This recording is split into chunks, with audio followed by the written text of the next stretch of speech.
Ingeniero Gustavo Coronel Delgado, quien es ingeniero civil, magíster en ingeniería sismo resistente y candidato doctoral.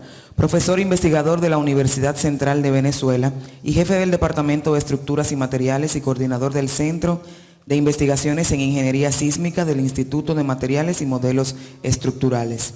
Es coordinador académico del Diplomado Internacional de Estructura Sismo Resistentes y vicepresidente del Subcomité de Normas de Estructuras y miembro del Subcomité de Contenidos del Código Modelo Sísmico para Latinoamérica y el Caribe. Es fundador de la empresa Estructuras Resilientes.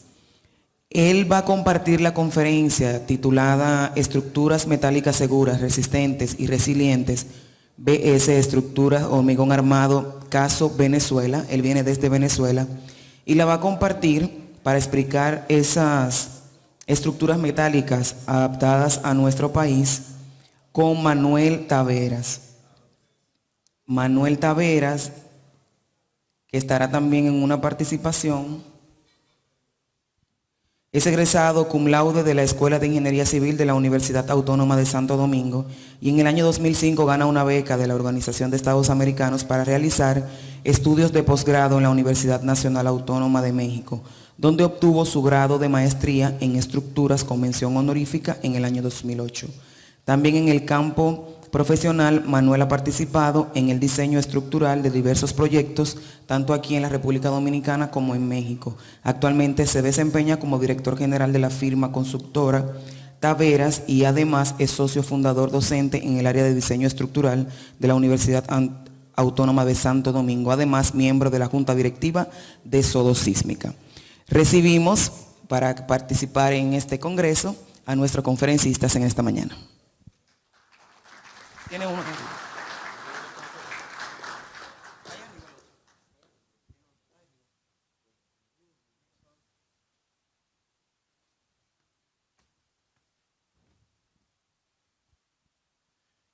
Buenos días. Bueno, primero que nada, agradecer la invitación del CODIAP, al presidente del CODIAP, a los organizadores, por esta oportunidad que nos dan de compartir conocimientos entre distintos colegas latinoamericanos y dominicanos que están presentes, ¿no? Bueno, vamos a continuar en ese hilo que nos dejó el doctor Wash, finalizando con el tema de la resiliencia, y tomamos ese reto lo tenemos y lo vamos a llevar adelante en Latinoamérica. Vamos a hablar un poco de eso. Bien, primero voy a arrancar desde el problema, del contexto de los desastres. Lo voy a pasar más rápidamente porque el doctor Wash ya nos dio una cátedra, ¿no?, sobre este tema, pero lo voy a conectar con ese ítem final de la resiliencia. Luego voy a hablar un poco de la norma venezolana, que ha traído nuevo, qué aporte da nuevo hacia ese camino, hacia la resiliencia, porque aún es un camino que no estamos... no lo tenemos en concreto, pero que lo estamos construyendo. Y vamos a ver algunos ejemplos reales y casos de estudio donde se han aplicado algunas iniciativas para eso de estructuras de acero, en el caso de estructuras de acero. Y algunas reflexiones. Bueno, en general los desastres ocurren en muchas partes del mundo. Aquí vemos ese mapa global, cantidad de desastres en el mundo. Ahí vemos que la principal fuente de pérdidas económicas son las tormentas, las inundaciones, pero si hablamos de pérdida de vidas humanas, los terremotos son los principales responsables. Ahí vemos 58% de las personas fallecidas en desastres corresponden a terremotos. Y es que el desastre, bueno, tiene una cara común independientemente del fenómeno, sea un terremoto, ahí vemos un alud torrencial, y son esa punta de iceberg que vemos, la consecuencia final, pero que se construye en un contexto de riesgo donde la amenaza o el peligro, dependiendo cómo lo llamemos, la vulnerabilidad y la exposición hacen ese juego, ¿no? Y además son impulsados por esos otros factores que sabemos que ya estamos conversando, como el pobre manejo urbano, la pobreza y otras variables sociales.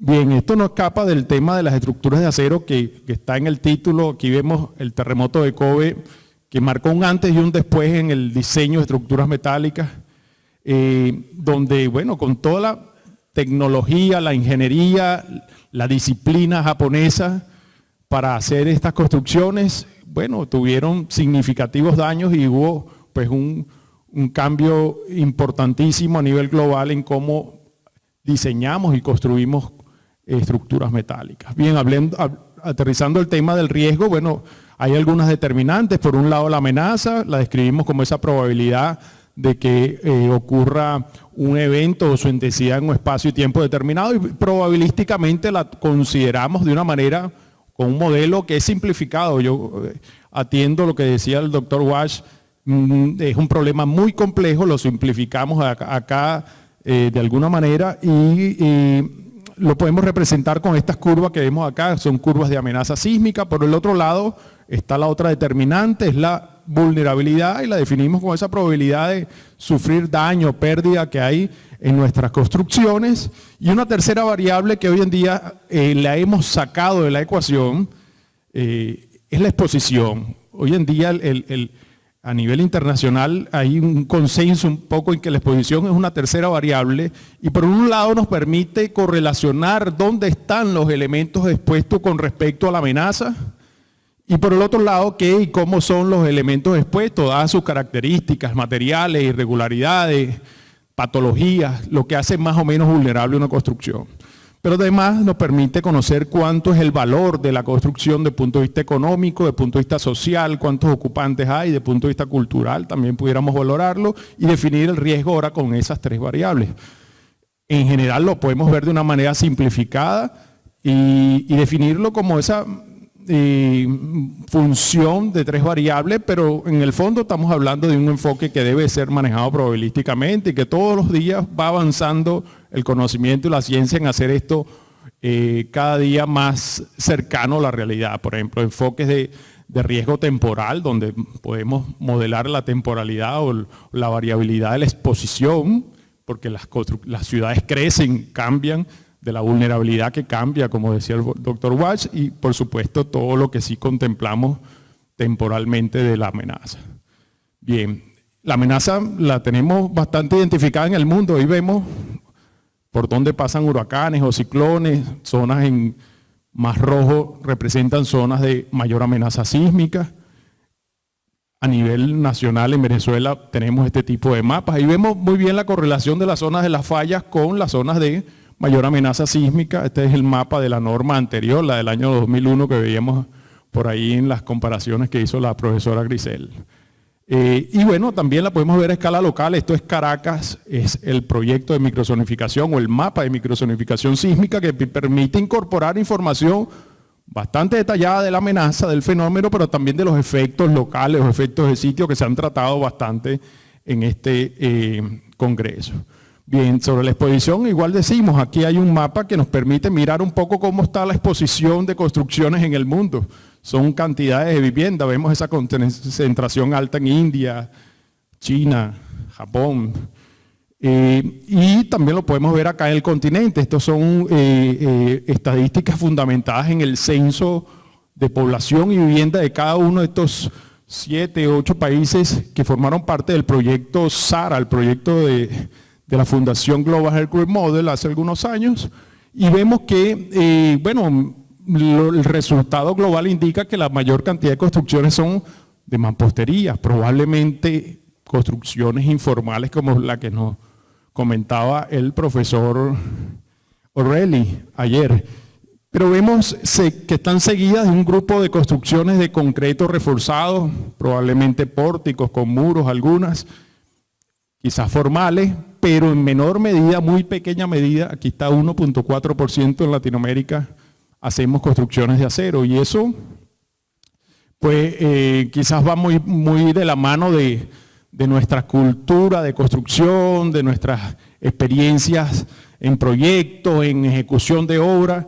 En Venezuela esa cantidad es un poquito más alta, aquí vemos la estadística para Venezuela, llegamos a un 7%, tuvimos algunos años de auge del acero, de la industria del acero, fabricación, metalmecánicas que hacían buena ingeniería, pero hoy en día seguramente esta estadística o el crecimiento que había de estas construcciones de acero quizás está un poco atrás, ¿no?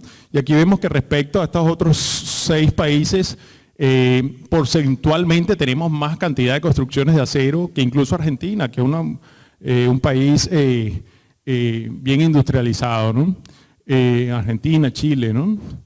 En Chile la cultura es hacer estructuras de acero para la industria, ¿no? Instalaciones industriales, naves. Pero quizás la mayoría también se resuelven con concreto. Sobre la vulnerabilidad voy a hablar un poco más rápido. Depende de muchas características, el tipo de material, la estructura, el año de construcción, antigüedad, porque lo relacionamos con las normas de cada época, sabemos. Por lo menos que en edificios formales hechos con normas antiguas somos mucho más vulnerables que los edificios modernos, los efectos de sitio, las patologías, los deterioros, todo eso va marcando de alguna manera la vulnerabilidad, y en ingeniería usamos un gráfico como este muy simple que nos permite graficar acá el desplazamiento lateral en el tope del edificio versus la resistencia cortante en la base. Y de alguna manera teórica podemos pensar que un edificio de pórtico puede tener este tipo de relación o de curva de capacidad.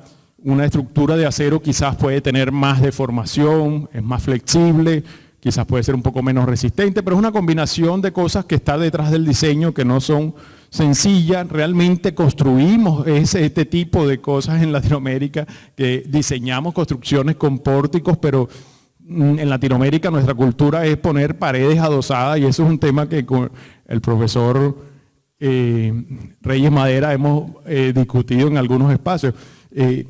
Pero bueno, eso es lo que hacemos. Si tenemos estructuras arrostradas, pues podemos hacerlas más resistentes, de mayor capacidad dúctil, más rígidas.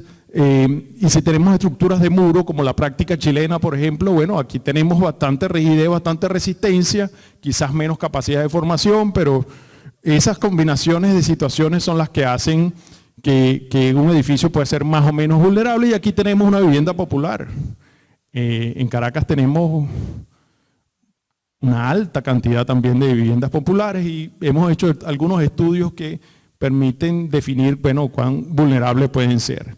Esas curvas de capacidad, sobre ellas podemos definir algunos límites asociados al daño leve, moderado, severo y completo de cada tipología. Con eso podemos construir esos modelos de vulnerabilidad, curvas de fragilidad que mencionaba la profesora Grisel, de lo que han hecho en Cuba. Estuvieron haciendo en Venezuela hace algunos años también un trabajo al respecto.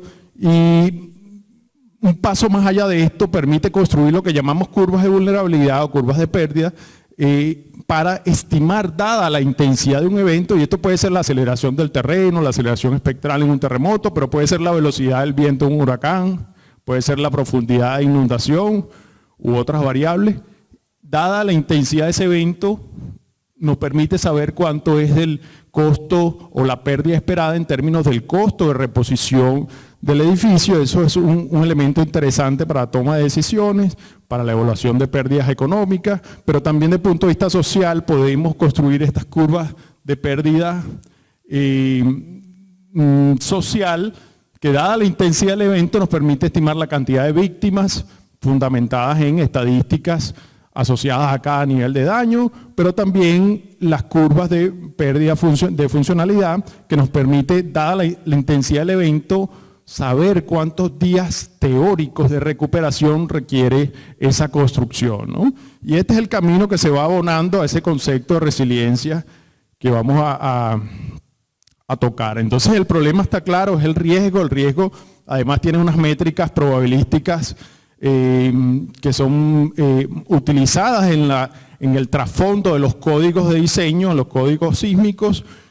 Aquí vemos, si tenemos las curvas de amenazas y las curvas de vulnerabilidad, podemos construir estas curvas de excedencias de pérdida. El área bajo toda esa curva es la pérdida anual promedio o pérdida anual esperada, y además que permite dimensionar muchas cosas. Por ejemplo, en la industria del seguro permite dimensionar cuánto es la prima pura de un seguro patrimonial.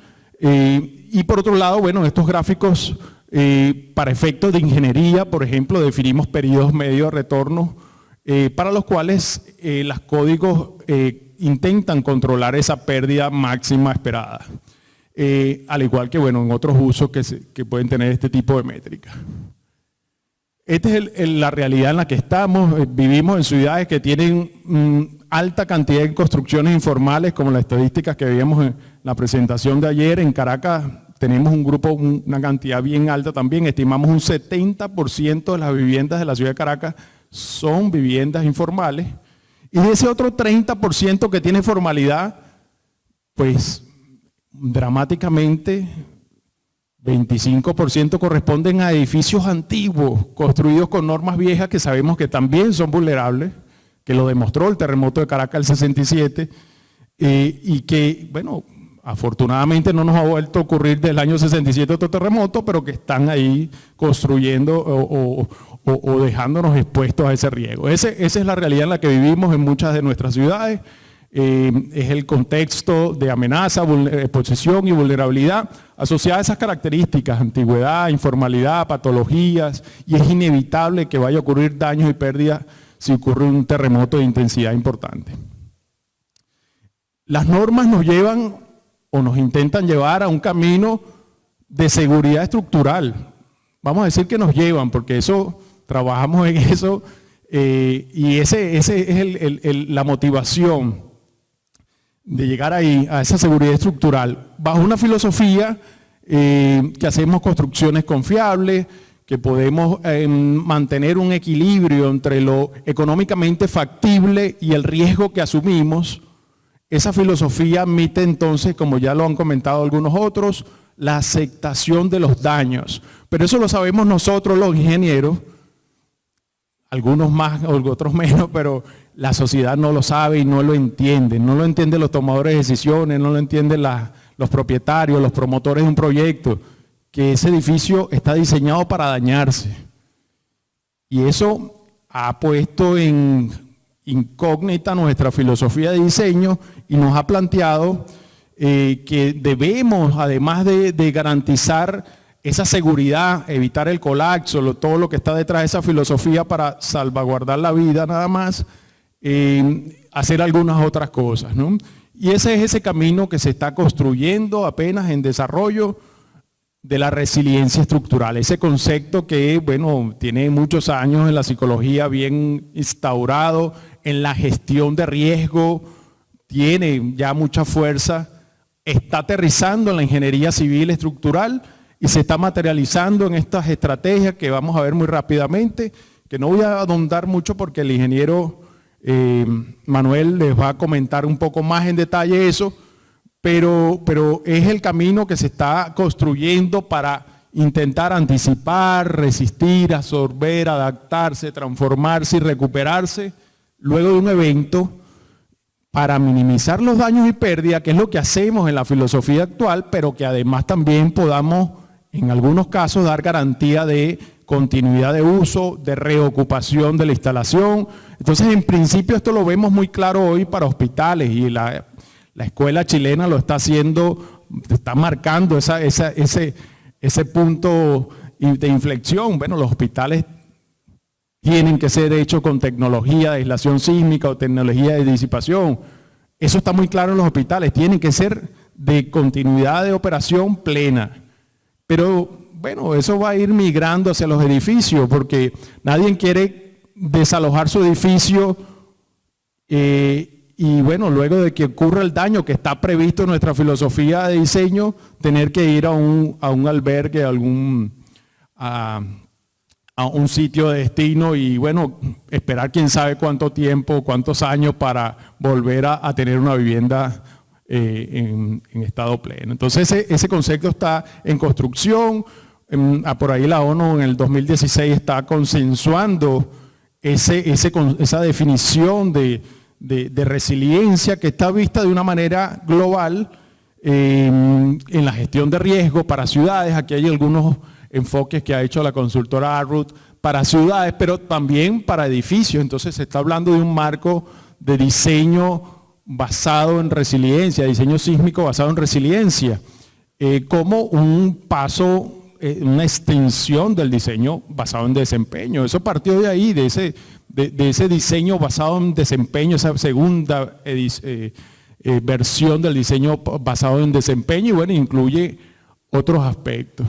Y aquí hay cosas de las que se están manejando en el mundo a nivel de ciudad, que van muy avanzadas, pero que yo creo que estamos entendiendo que para que evaluemos una ciudad, para que construyamos resiliencia en una ciudad, debemos hacer que las partes también sean resilientes. Entonces ya se está hablando de estructuras resilientes, de empresas resilientes, instituciones resilientes y una cantidad de conceptos que van migrando las comunidades resilientes para que podamos garantizar todo eso. En lo que nos compete como ingenieros estructurales, bueno, está este planteamiento. Por aquí ya las cosas van aterrizando un camino que no es común. La amenaza, uso de análisis no lineales, se han hablado al respecto, curvas de fragilidad, vulnerabilidad, de funcionalidad para llegar a tener controles de resiliencia estructural de un edificio. Medidas. Eso se está construyendo, es bastante reciente, tiene poco tiempo estas cosas. Aún no hay un consenso, pero creo que en los próximos años vamos a seguir mirando esto. Como decía el doctor Watts, esto es un problema de múltiples dimensiones y así como lo definió Wiltshire Strauss para la vulnerabilidad, pues aquí se está manejando el concepto ahora integral de la resiliencia. Aquí estaríamos nosotros, la ingeniería civil, la resiliencia física de las construcciones, la infraestructura, pero eso es un problema que hay que tratarlo de manera integral, ¿no? Social, institucional, fiscal, etc. Bien, eso está en el mundo en boga. Aquí vemos una cantidad importante de documentos y cosas que se están desarrollando. Voy a aterrizar solo estos dos que están conectados directamente con nuestra área de ingeniería estructural y sismo resistente. Aquí Kay Porter plantea que podemos construir mejor en Estados Unidos el caso de la resiliencia sísmica y se discute conceptualmente en ese artículo de Spectra del año 2021 qué es lo que deberíamos hacer para tener sociedades más resilientes realmente desde el punto de vista de la ingeniería estructural. Y aquí está, bueno, esta reunión de, creo, la primera línea de la ingeniería chilena que publicó acá también en Spectra en el mismo año sobre la búsqueda de la resiliencia y lo que ellos han caminado, ¿no? Los chilenos, sin duda, al estar sometidos a terremotos de los más intensos del mundo y con mucha frecuencia, han hecho una práctica de ingeniería sismo resistente que ha abonado bastante ese camino hacia la resiliencia estructural. Bien, algunos casos o ejemplos voy a mostrar con la aplicación de la nueva norma venezolana. Voy a ver rápidamente algunos aspectos. Esta norma, bueno, se elaboró, se terminó el 2019, pero fue publicada el 2021 bajo la coordinación del profesor Oscar Andrés López. Y bueno, tuve ahí la oportunidad de ser parte del equipo de trabajo, del grupo de trabajo. Tiene algunas novedades, pero la filosofía es básicamente la misma que hemos conversado, la que está aceptada en los códigos a nivel mundial, es limitar los daños estructurales y no estructurales, mantener la integridad y la estabilidad global, es decir, salvar las vidas para el sismo más extremo.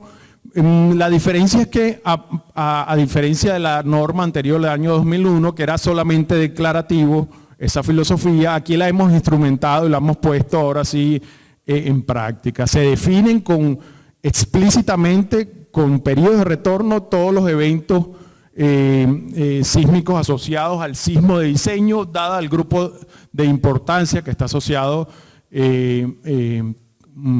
pues a la ocupación y al uso del edificio, y también se definen en periodos de retorno para el sismo frecuente y el sismo extremo, lo cual es un planteamiento alternativo a la filosofía clásica de diseño basado en desempeño que fija la amenaza en determinados periodos de retorno y más bien controla la desplazabilidad o la deformación de los edificios para diferentes grupos de uso. La definición de 3 mapas de amenaza. Antes teníamos un solo mapa, el que veíamos antes, ahora tenemos 3 mapas con aceleración para periodos cortos, periodos de 1 segundo y para el periodo de vibración donde cambia la rama del espectro, ¿no? Esto, bueno, lo tomamos de esa tendencia internacional al respecto, amplificación y refinamiento de las clases de sitio, ¿no? Antes teníamos clases de sitio C1, C2, C3 que se usó en Latinoamérica o se sigue usando en algunos países. Tomamos esta iniciativa de clasificación, pero lo que sí es un aporte interesante es que no solo está contenido el efecto de la característica superficial del terreno que vemos con la velocidad de onda de corte promedio en los primeros 30 metros, que es BC30, que es la clase de sitio. Vemos acá su influencia, sobre esto se conversó bastante ayer. Vemos que, bueno, obviamente para edificios en roca diseñamos edificios flexibles con una intensidad, pero si el edificio está en suelo blando, bueno, la intensidad de diseño tiene que ser bastante más elevada para mantener conceptualmente el mismo nivel de confiabilidad sísmica en esos dos edificios. Esa es la filosofía.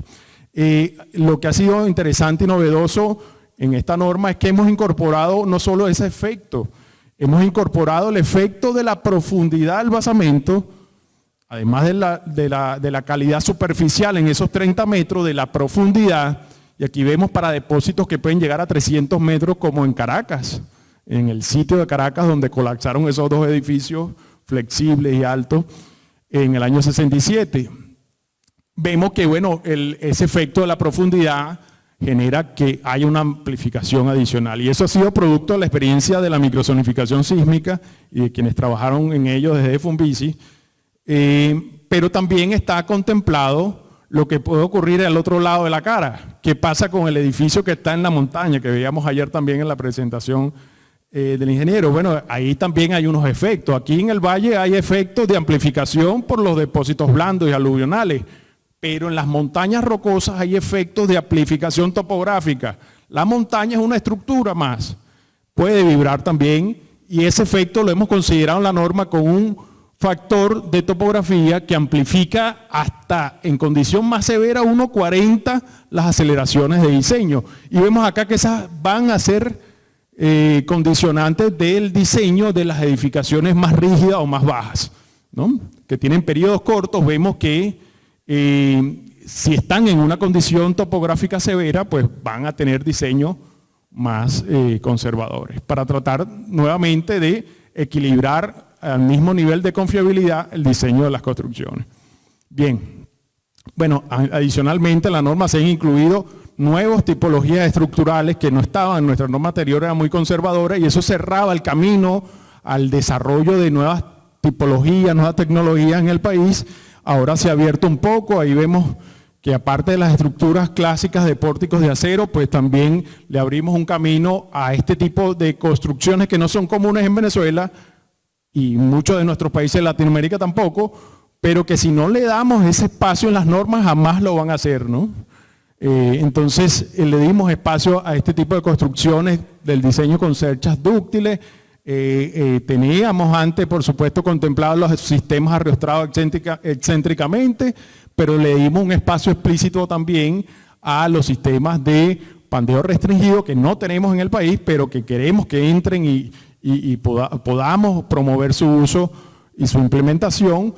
También los pórticos concéntricos que siempre existieron, pero también le abrimos el espacio a este tipo de sistemas, son los denominados light steel frame o curved former steel frame, que se construyeron ya algunos en el país sin tener normas, sin tener criterios, y que, bueno, pudimos tomar de la experiencia internacional información para poder diseñar, y al igual que este tipo de sistemas con muros. Entonces tenemos opciones para hacer edificios mixtos, acero concreto, tenemos parámetros para hacer el diseño en la nueva norma, lo cual creemos que es una oportunidad para desarrollar la construcción en acero y en otras tipologías en general, ¿no? Incluimos la redundancia o la falta de redundancia con un factor, igual que la irregularidad, como quizás ya estaba contemplado desde antes. Voy acá a ir un poco más al grano. Bueno, aquí están parámetros de factores de desempeño que utilizamos, factor R, C sub D, factor de amplificación de desplazamiento, de deriva, que hemos tomado también de la práctica internacional, y lo positivo ha sido poder tener esos parámetros necesarios para hacer diseños con tipologías alternativas, ¿no? Ahí vemos las que están en resaltado, son los sistemas en acero o sistemas mixtos, ¿no? Que antes no teníamos mayor información. Entonces, esto es sin duda un camino interesante para darle oportunidad a este tipo de construcciones en el diseño. aún nos queda pendiente qué pasa en la construcción. Yo estoy de acuerdo con lo que comentó el doctor Wash. El diseño puede tener la norma puede tener las mejores intenciones, el diseñador también puede tener algún diseñador, algún error u otro no, pero la construcción es otra variable que sin duda la ejecución final determina la vulnerabilidad, el riesgo y la resiliencia que pueda tener una construcción. En los controles de deriva o desplazamiento fuimos un poco más conservadores, redujimos los límites de daño y se establecen límites de deriva para el sismo frecuente, acá vemos 0,03, y para el sismo extremo el doble de lo que están especificados para el sismo de diseño. Entonces planteamos una técnica para implementar el diseño basado en desempeño que es exigido en nuestra norma por ahora en edificios esenciales, edificios de importancia, edificios que vayan a tener tecnología sismo resistente como aisladores, disipadores. Pues ahí exigimos que se haga la verificación del sismo extremo con análisis no lineal, pero en algunos otros casos adicionales, construcciones repetitivas, pedimos que se considere revisar el sismo frecuente, que sabemos que lo podemos hacer con análisis lineal y es algo accesible para los diseñadores en general. Bien, sobre algunos ejemplos, este es el primer caso que quería mostrarles, un ejemplo académico, un ejemplo que hemos desarrollado para implementar la norma y lo ubicamos hipotéticamente acá en el Valle de Caracas. Aquí vemos el Valle de Caracas, ese es el Cerro Ávila o Guaraíra Repano, ¿no? Y toda esta zona que vemos es una zona de depósitos. Ahí lo ubicamos en ese mapa, la aceleración que antes en el mapa anterior era 0,30, ahora dio 0,27 en el nuevo estudio. El estudio nuevo de amenaza tiene mayor información, mayor tecnología en el proceso, en los modelos que usamos y bueno, condujo en el oriente del país aceleraciones más altas, 0,63 la más alta, ahora antes era 0,40, pero en otros lugares del país ahora la aceleración es mucho más baja que antes, entonces no es que necesariamente la norma ahora conduzca a diseños más costosos, hay que ponerlo a prueba en las condiciones en que cada lugar encontremos. Definimos esa característica de sitio, usamos la microzonificación sísmica en la ciudad. La microzonificación nos da un espectro específico que contiene mejor información de sitio, geológica, geotécnica, geofísica, y esa mejor información se refleja en esa diferencia en la forma espectral de ese sitio específico respecto a lo que está en la norma, que es un planteamiento más genérico para todo el país, ¿no? La norma exige que se aplique la microzonificación, pero que se haga una comparación mínima de que jamás esté la microzonificación o algún estudio de sitio especial por debajo de un 85% de la norma. El planteamiento arquitectónico es un edificio de vivienda que tiene 2 apartamentos por niveles y estructuralmente nos podemos plantear alternativas. Lo diseñamos en concreto, pórticos de concreto, podemos usar muros, podemos usar acero con pórticos concéntricos, excéntricos. Esas dos alternativas, básicamente las que vimos acá, el uso de pórticos de concreto y pórticos excéntricos, que lo decidimos por la ubicación de ventanas que tenía este edificio, tienen básicamente los mismos parámetros. Aquí vemos R igual 6 para un nivel de diseño especial, es lo que llamamos nosotros nivel de diseño 3, igual para ese sistema, es el valor R máximo sugerido en la norma, pero cualquier diseñador pudiera estudiar mejor su edificio y tomar un valor más pequeño si así lo considera. Igual el valor de C sub D, pues es básicamente el mismo, las condiciones de redundancia son básicamente las mismas. Este factor es interesante porque permite tratar de equilibrar la confiabilidad sísmica de un edificio que tiene menos redundancia y nos plantea que entonces este edificio debe tener una amplificación adicional en la dirección que es menos redundante respecto a la otra. Eso pues lo llevamos a cabo, los espectros para hacer las soluciones. Acá vemos el del pórtico de concreto con sus paredes y la estructura de acero al lado. La definición de secciones, esto es el resultado realmente del proceso de diseño. Aquí nos quedaron unas columnas de 50 por 50, 40 por 50, mientras que esto tiene unos perfiles HA400, la solución en acero. Y vemos que en principio la estructura de concreto a la izquierda es más rígida, 0,39 segundos superior en el sentido longitudinal, en el sentido corto Y. Y la estructura de acero tiene 0,49, como era de esperarse, ¿no? En general, en promedio. Pero la norma nos exige que tenemos que usar la sección agrietada, la inercia agrietada, y al incorporar los factores de reducción de inercia de las vigas, las columnas, pues este edificio termina teniendo 0,51 segundos de periodo, más, un poco más, ligeramente más que la estructura de acero. Entonces eso es un poco contradictorio a la intuición básica que uno pudiera tener, que las estructuras de acero son más flexibles. Entonces hay que cada caso ponerlo ahí. Este es el resultado del diseño. Igual a la izquierda la estructura de concreto, la deriva máxima, esto es elástico, ¿no? Al amplificarlo por C sub D, lo llevamos al límite, el diseño lo pusimos ahí en el borde a 11.9 del 0,012 o el 12 por mil que exige la norma para este caso, al igual que el de acero. Aquí estamos 2,8 la deriva elástica. La diferencia fue que no ocurren en la misma dirección en el caso de la estructura de concreto respecto a la de acero. Pero bueno, lo llevamos al límite de punto de vista de desplazabilidad que admite la norma, pero también de punto de vista de resistencia, lo cual no siempre es posible, ¿no? A veces hay alguna de las dos variables de diseño que condiciona más fuertemente el diseño. Punto de vista de resistencia, aquí esta columna quedó en 1,02, la demanda capacidad al límite, igual ahí algunos perfiles de acero también lo llevamos al límite. Sabemos que esto obviamente requiere, a diferencia del concreto, requiere de la ingeniería de detalle, porque cuando vamos a calcular estas conexiones, a lo mejor no va a pedir que hagamos algo diferente.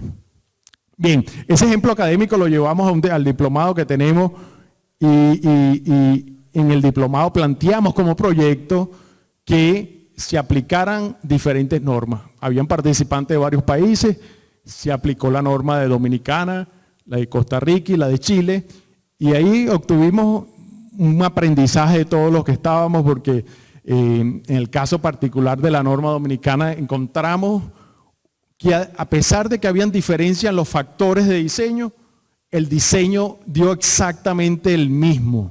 Increíble, lo pusimos en una condición de amenaza idéntica, en un sitio, ubicamos un lugar en Dominicana, un lugar en Chile, todos planteaban una aceleración 0,40 G y el diseño nos dio en Dominicana y en Venezuela el mismo diseño, ¿no?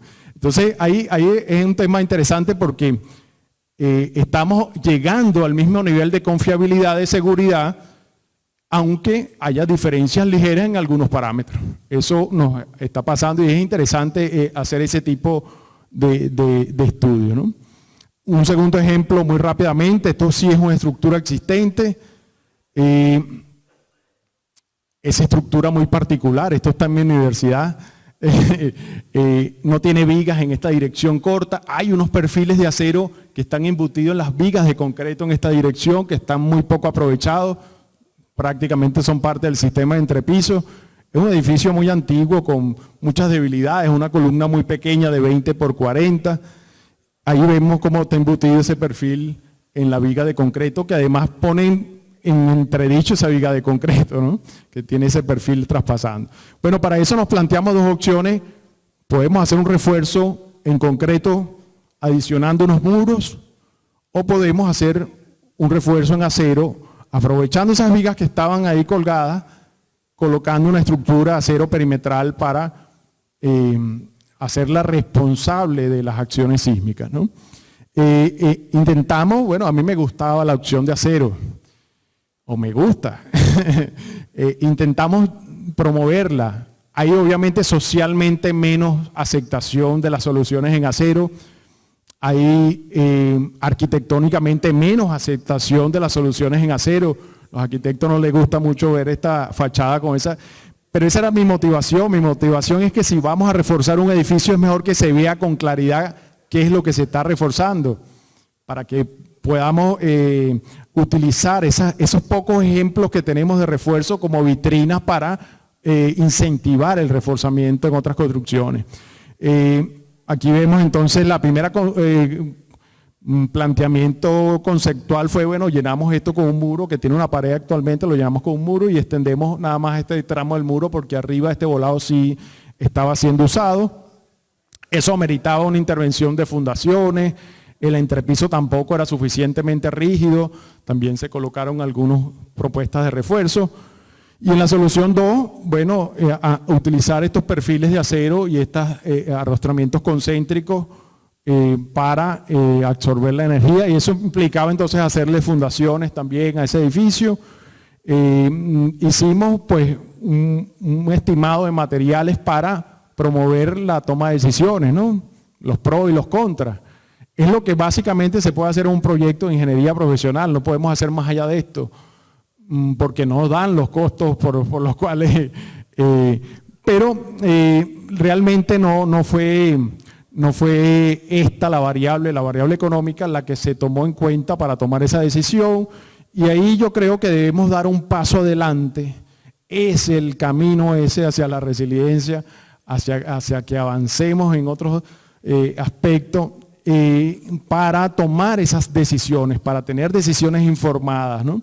Y es esto, es utilizar lo que está en la filosofía en el fondo de los códigos, es llevar el estudio a un análisis probabilístico, obtener las curvas de fragilidad. Aquí tenemos la curva de vulnerabilidad del edificio existente, para el cual podemos determinar su pérdida anual esperada o su pérdida anual promedio, y las curvas para las opciones de refuerzo. Esto no lo hicimos, es ilustrativo, pero es lo que quisiéramos hacer.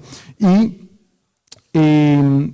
definiendo el beneficio económico como la pérdida anual evitada, esa diferencia entre el edificio existente y el nuevo, podemos utilizar el costo anualizado del refuerzo de cada opción para determinar una relación de beneficio-costo que nos dé una visión objetiva para tomar decisiones. No es solamente si es más caro o es menos caro, que es lo que podemos hacer tradicionalmente en un proyecto, sino que si es un poco más costoso, cuánto más seguro es o no es, porque si voy a pagar un poco más, que sea para que eso me garantice seguridad, ¿no?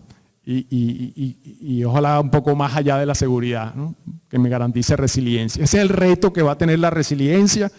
La resiliencia cuesta, la resiliencia estructural cuesta dinero, y tenemos dos formas de trabajar en ella.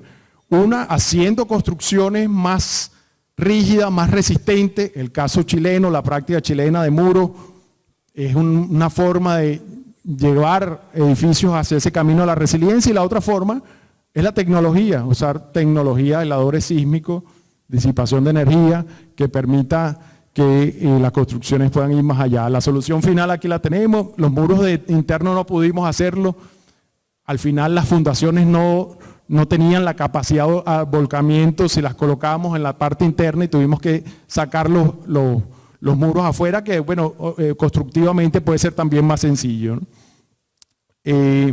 Bien, por último, que traje esto porque es la idea de promover esto. En el proyecto de una estructura de acero tenemos un reto mayor que en la estructura de concreto, que es, bueno, hay que hacer el diseño de conexiones. Hoy tenemos tecnologías que nos permiten diseñar de una manera más rápida, confiable, las conexiones de una estructura, bien sean en los anclajes, en las vigas columnas. Esto es un proyecto que hicimos recientemente y quería mostrarles esto básicamente para decir que la tecnología también está abonando a que podamos motivarnos y motivar a la sociedad en hacer estructuras de acero más seguras, más confiables y más resilientes. Ahí está ese proyecto. Bien, básicamente para cerrar, confirmar lo que dijo el doctor Watt, los desastres no son naturales, son construcción social, y lo que nos queda a nosotros los ingenieros es controlar la vulnerabilidad de esas construcciones, promover la resiliencia en la sociedad. Yo creo que en ese camino vamos a poder reducir esas condiciones de riesgo en las que están nuestras ciudades. Existe un reciente interés en los modelos de resiliencia, pero en el caso de las edificaciones, la resiliencia estructural, aún no hay un consenso metodológico claro, ni mucho menos normativo, pero ahí está el futuro, ahí lo veo claro y yo creo que hacia eso va a caminar también Dominicana. El ingeniero Taveras le va a conversar desde la visión de resiliencia que se ha estado haciendo aquí en Dominicana. Y creo que en general en todas partes de Latinoamérica lo vemos. Las nuevas normas promueven opciones de diseño para estructuras de acero. Creo que ese es un camino que hay que abrir ahí en las normas. Y lo que nos queda es garantizar que se hagan bien, que se fabriquen bien, se monten bien, se ejecuten bien. Ese balance de seguridad mínima o riesgo que asumimos y costo que tienen las normas, creo que hace falta dar el paso siguiente a que hagamos esos análisis de beneficio-costo con enfoques probabilísticos de la vulnerabilidad, de la amenaza, del riesgo, para que las decisiones que se tomen sean decisiones más informadas, más sustentadas con estas variables. Bueno, eso es todo lo que traía. Los invito ahí a que me sigan mi página de Estructura Resiliente R Ingeniería. Ahí vemos un poco de lo que estamos difundiendo del diplomado internacional, que tenemos alianzas con empresas importantes de Latinoamérica, empresas transnacionales, mexicanas, chilenas, argentinas, de Ecuador también tenemos algunas empresas y un staff de profesores de lujo de Latinoamérica. Acá está el profesor Oscar Andrés López de Venezuela, quien ha sido mi tutor, formador durante 20 años de trabajo. Vemos profesor Roberto Aguiar de Ecuador, muchos otros, no los voy a poder mencionar a todos, el profesor Zaragoni de Chile, Marcial Blondé de Perú, y bueno, tenemos un invitado de lujo para esta edición de acá de Dominicana, el profesor Leonardo Reyes Madera, va a estar en el diplomado. Para nosotros es un honor y un placer que el maestro Reyes Madera se incorpore y nos dé una clase ahí, y esperamos convocar a otros profesores. El profesor O'Reilly lo comprometo acá a que se incorpore también. Creo que representan sin duda la mejor ingeniería de Dominicana y queremos que eso se expanda, ese conocimiento que tienen acá en Latinoamérica lo podamos llevar en Dominicana, lo podamos llevar al resto de Latinoamérica. Sobre la resiliencia va a continuar y con la visión de lo que se está estudiando y se está haciendo aquí en Dominicana para que caminemos hacia la resiliencia, va a continuar el ingeniero Manuel Taveras. Muchas gracias.